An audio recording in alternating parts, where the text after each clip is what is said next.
പിതാവിന്റെയും പുത്രന്റെയും പരിശുദ്ധാത്മാവിന്റെയും നാമത്തിൽ ആമേൻ. എന്റെ പ്രിയപ്പെട്ടവരെ, ഇന്ന് മാർച്ച് 2 തിങ്കളാഴ്ച. അമ്മേ പരിശുദ്ധ അമ്മേ, അമ്മേ പരിശുദ്ധ ദൈവമാതാവേ, കൃപാസനത്തിലൂടെ ഞങ്ങളുടെ ദേശത്തിനും അമ്മ മധ്യസ്ഥം തേടി തന്ന എല്ലാ അനുഗ്രഹങ്ങൾക്കും കൃപകൾക്കും ഞങ്ങളിപ്പോൾ ഹൃദയം നിറഞ്ഞ നന്ദി പറയുന്നു.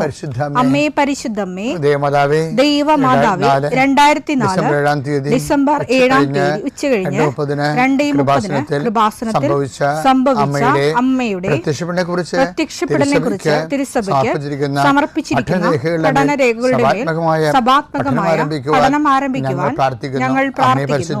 അമ്മേ പരിശുദ്ധമേ, ഭൂസ്വർലോകങ്ങളുടെ രാജ്ഞിയായ അങ്ങേയ്ക്ക് ഭൗമസംരക്ഷണത്തിനായി പ്രപഞ്ചപ്രകൃതിയെ തന്നെ തിരുസഭ പ്രതിഷ്ഠിക്കുവാൻ ഈ പ്രത്യക്ഷീകരണം വഴി ഇടയാക്കണമേ. പരിശുദ്ധമേ, ജപമാല മാതാവേ, സകല കൃപാസനം പ്രാർത്ഥനയോടും ചേർത്ത് ഞങ്ങളിപ്പോൾ പ്രാർത്ഥിക്കുന്ന ഈ കുടുംബത്തിന്റെ പ്രത്യേക നിയോഗം പറ മക്കളെ.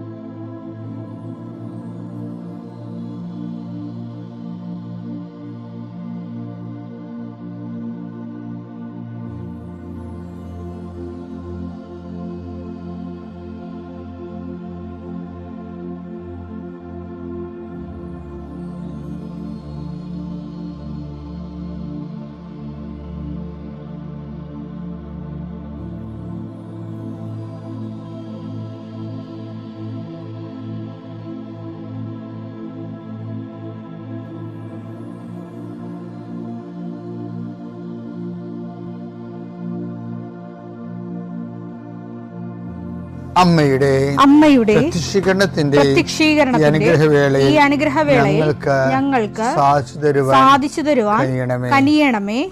ആമേൻ. വിശ്വാസ പ്രമാണം. സർവശക്തനായ പിതാവും ആകാശത്തിന്റെയും ഭൂമിയുടെയും സൃഷ്ടാവുമായ ദൈവത്തിൽ ഞാൻ വിശ്വസിക്കുന്നു.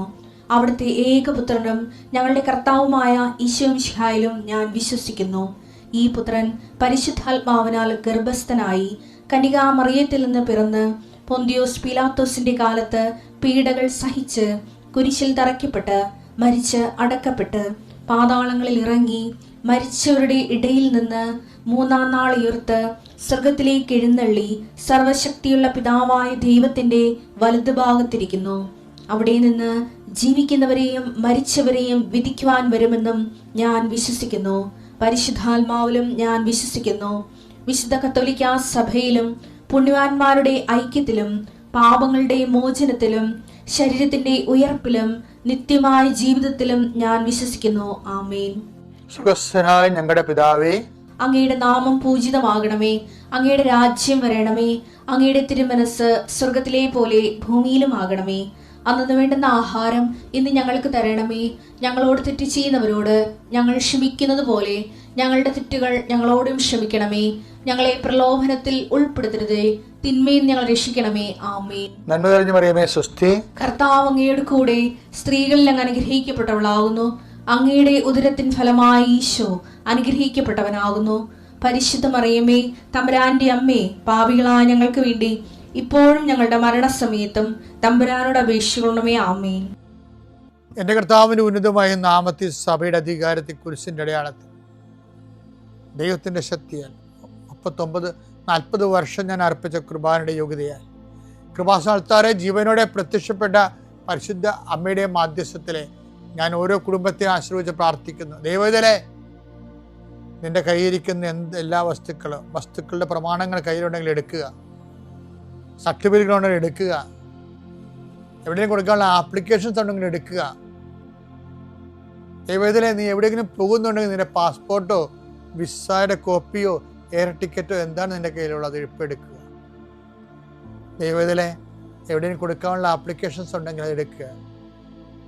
കൃപാസന മാതാവിനെ കാണിച്ചുകൊണ്ട് പ്രാർത്ഥിക്കുക. ഞാനിപ്പോൾ നിന്നെ ആശ്രയിച്ച് പ്രാർത്ഥിക്കുക. കർത്താവേ, സിവിൽ പോയിന്റ് കുറഞ്ഞതിൻ്റെ പേര് ജോലി കിട്ടാത്തവരുണ്ട്, ജപ്തിയാകാൻ പോകുന്നവരുണ്ട്. ആ പത്രങ്ങളെല്ലാം രേഖകളെല്ലാം നിന്റെ നാമത്തിൽ ഞാൻ ആശീർവദിക്കാൻ പോവുകയാണ്. കർത്താവ്, രേഖകൾ കയ്യിലില്ല, പക്ഷെ മനസ്സിൽ ആ രേഖ ഓർത്ത് പ്രാർത്ഥിക്കുന്നുണ്ട്.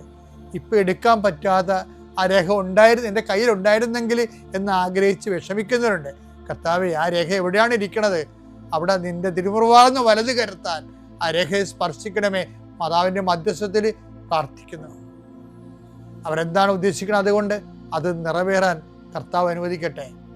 കർത്താവ്, ജോലി നഷ്ടപ്പെട്ടു പോരണവരെ, ഉപേക്ഷിച്ച് പോണവരെ, ആ രാജ്യത്ത് ജീവിക്കാൻ പറ്റാതെ പോണവരെ,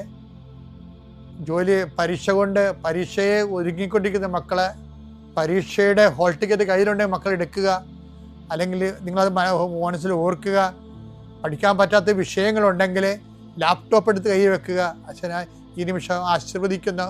പഠിക്കാൻ പറ്റാത്ത വിഷയങ്ങളുണ്ട്, ആ വിഷയവുമായിട്ട് ബന്ധപ്പെട്ട വിഷയങ്ങൾ മക്കൾ കയ്യിലെടുക്കുക.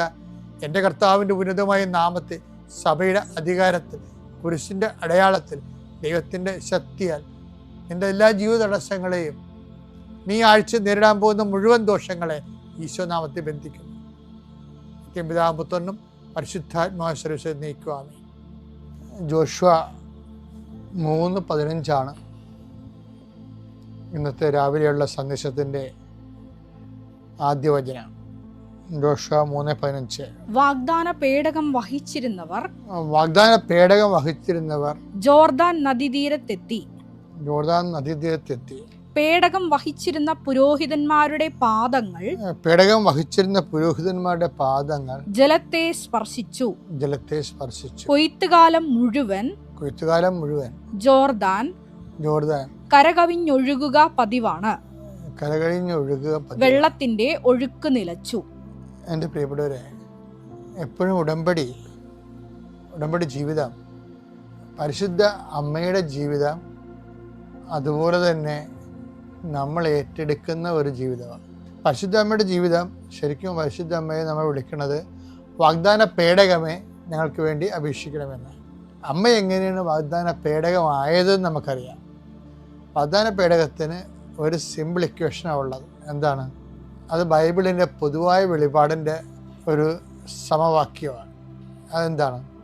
കർത്താവിൻ്റെ വചനം, കർത്താവിൻ്റെ കൽപ്പനകൾ പാലിച്ച് അതനുസരിച്ച് ജീവിക്കുക.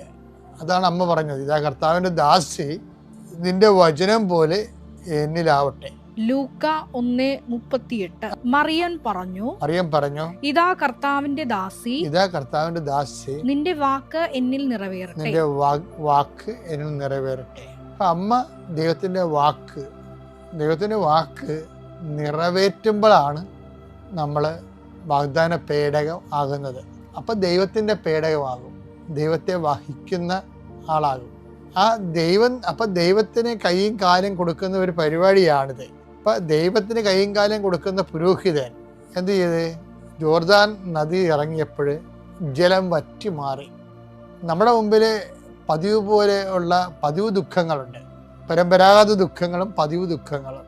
ഓരോരോ മനുഷ്യൻ ഓരോരോ കാലാവസ്ഥയിൽ കടന്നു പോകുമ്പോൾ അനുഭവിക്കുന്ന പതിവ് ദുഃഖങ്ങളും. ഇപ്പം മരണമായാലും, കടമായാലും, ജപ്തിയായാലും, ജോലി ഇല്ലാതെ അലയുന്ന അവസ്ഥയായാലും, വിവാഹം താമസിക്കുന്ന അവസ്ഥയായാലും, ഇതെല്ലാം പരമ്പരാഗതമായ ഒരു മനുഷ്യൻ അനുഭവിക്കുമ്പോൾ ഉണ്ടാകുന്ന പതിവ് ദുഃഖങ്ങളുണ്ട്. ഇത് അതിജീവിക്കാൻ കഴിയുന്നതാണ്. അതിന് ബൈബിൾ സൊല്യൂഷൻ എന്ന് പറയുന്നത് ഈ വാഗ്ദാന പേടകമാണ്. എന്താണ്? അവൻ പറയണത് പോലെ ചെയ്യുകയാണ്. അപ്പോൾ നമ്മൾ ആരാകും? ദൈവത്തിൻ്റെ സംവാഹകരായിട്ട് മാറും. അപ്പം നമ്മളായിരിക്കത്തില്ല നദി കടക്കണത്, ദൈവമായിരിക്കും. അതുകൊണ്ടാണ് ഐശയ്യാ 43:2 പറയണില്ലേ, സമുദ്രത്തിലൂടെ കടന്നു വാഗ്ദാന പേടകമായ ദൈവത്തെ വചനം പാലിച്ചുകൊണ്ട് സമുദ്രത്തിലൂടെയാണ്, കടവര ദുഃഖങ്ങളിലൂടെയാണ് ഒരു മനുഷ്യൻ കടന്നു പോകുന്നതെങ്കിലും ഞാൻ നിന്നോട് കൂടെ ഉണ്ടായിരിക്കും. ദൈവം നമ്മോട് കൂടെയുണ്ട്. നദികൾ കടക്കുമ്പോൾ ദൈവം നമ്മുടെ കൂടെ ഉണ്ടാക്കാനുള്ള ഒരു സൂത്രവാക്യമാണ് ശരിക്കും പറഞ്ഞാൽ ഉടമ്പടി എന്ന് പറയണത്. നദികൾ കടക്കുമ്പോൾ അത് നിന്നെ മുക്കിക്കളയുകയില്ല. അപ്പം മറ്റ് കടങ്ങളായാലും മറ്റ് ഭവിഷ്യത്തും പരാരാബ്ധങ്ങളായാലും നമ്മൾ മുക്കിക്കളയാതിരിക്കാനുള്ള ദൈവിക നടപടിക്രമമാണ് ഉടമ്പടി. അപ്പം നീ ഉടമ്പടിയിലാണെങ്കിൽ, അല്ലെങ്കിൽ ഉടമ്പടിയിൽ ആകാൻ നോക്കുക. ഉടമ്പടിയിലാണെങ്കിൽ ആ ചൈതന്യത്തെ വർദ്ധിക്കാൻ നോക്കുക.